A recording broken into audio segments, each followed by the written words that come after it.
Demonstration day. But first we're headed up for a look at the hill towns where the protest has its roots. Curiosamente la policía se ha movilizado a todos los puntos, tanto para abajo, para todos los ingresos a la ciudad. Our guide is Edwina Alejandro, a longtime local activist. Cuando vienen los carros con los animales, les va a retener, les va a decir no, no pasan.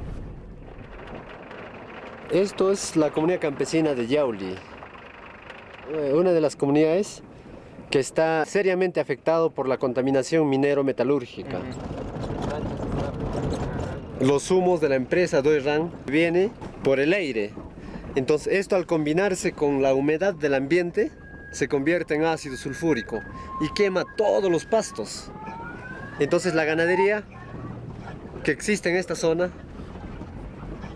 ya no hay alimento para el animal. Aquí vemos un cordero que está seriamente contaminado. Mira, este animalito no solo está con rollera, sino también como el ácido sulfúrico contamina los pastos, entonces ha consumido el pasto. ¿Qué ha pasado a este animal? Le afectó directamente al sistema nervioso central. Supuestamente para ellos es un caso un poco aislado. Dicen que no, eso es básicamente enfermedades parasitarias. No explican básicamente que el animal está con esta enfermedad por la contaminación de los humos. Ellos dicen que no, las comunidades son ociosas, no trabajan, no siembran. Sí sembramos, tenemos agua, pero el pasto no desarrolla. La contaminación está avanzando. Más cantidad de producción tienen ellos, pero también más contaminación de las áreas de pastoreo. Entonces los animales tienen que trasladarse más allá, a presionarse a otros sectores, a buscar el alimento. Entonces por eso es que hace años atrás, por ejemplo 4 años atrás no ha existido tanta contaminación, pero ahora ya está llegando cada vez más. Esto también se va a volver desierto, como es la Oroya.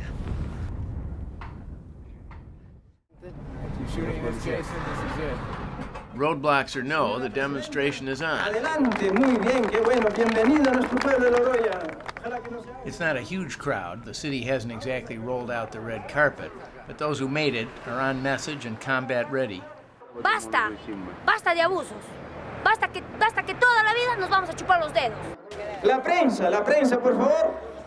La prensa internacional. Nice touch, but in truth, the only international press here is us. Internacional para comenzar nuestra ceremonia. And that's a problem. However determined this crowd, the power to turn things around up here is not in their hands and not really on their side. Almost 50% of the country's foreign exchange come from mining exports. Martin Skura works for Oxfam Peru, another key player in the Oroya story. The government wants to reactivate the economy. They see how to reactivate the economy, foreign investment.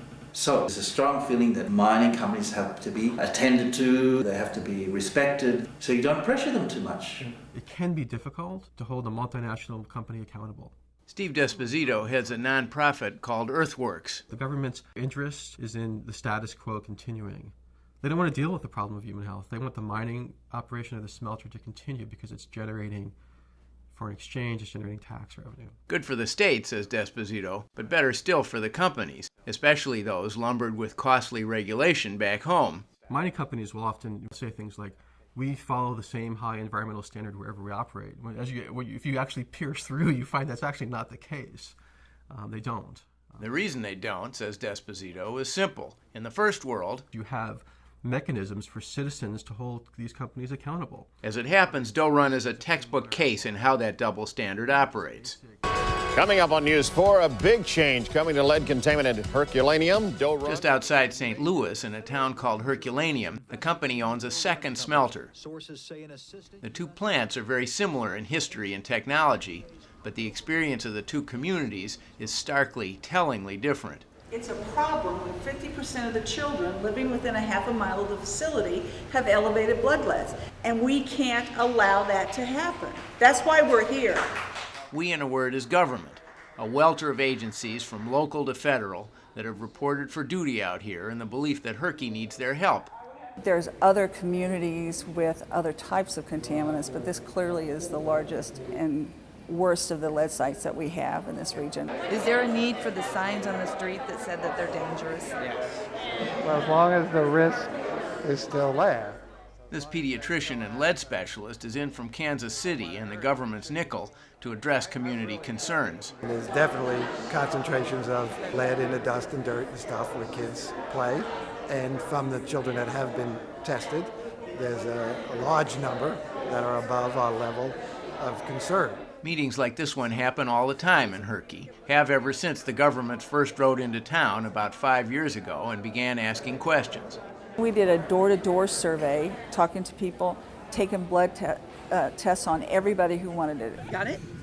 That included Tom and Sue Griffith, who live within field goal distance of the smelter, where Tom has worked for 33 years.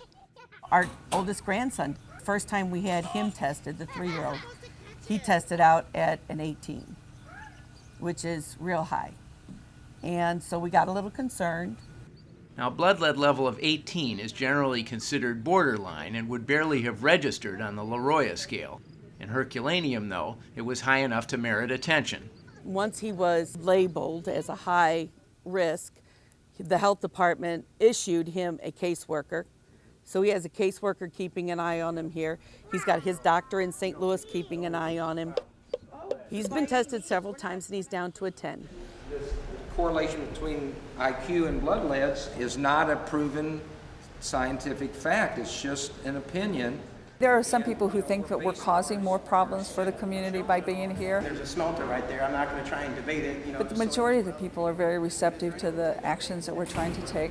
I don't care how hard you try, John, you are not going to be able to make that smelter not a source. We may not be doing things as fast as they would like us. I mean, we never can. But right now, I think we're making some genuine big steps.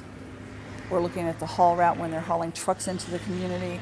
They're working on the 24-acre slag pile. There's a lot more activities cleaning up the lead in the community. And we've been successful in really limiting ongoing exposures. And who picks up the tab for all this? What we've been doing is taking a position that the polluter pays. Tony Petruska of the EPA is pretty much the enforcer on that policy. We bring dough run in and we explain to them these are the actions that are necessary. We don't take into account whether dough run can afford to do those or not. A hard line, some here would say too hard, and for much the same reasons we heard in Oroya. It is absolutely an issue how much the company can stand. Their pocketbooks are not full. Lead price today is half what it has been in the past. The economic issues of them shutting down has to affect us all. But if Tom Griffith worries how far dough run can be pushed, Tony Petruska apparently does not. When this is done, we expect that there will be a safe, viable community there, and that's what we are working toward. Is there going to be some lead coming out of the plant? Certainly. It's just got to be at acceptable levels, and it's got to stay that way. Acceptable levels, of course, is a relative term, meaning one thing in Herculaneum and quite another back in Oroya, where the day of protest winds down with one last chorus for the international press.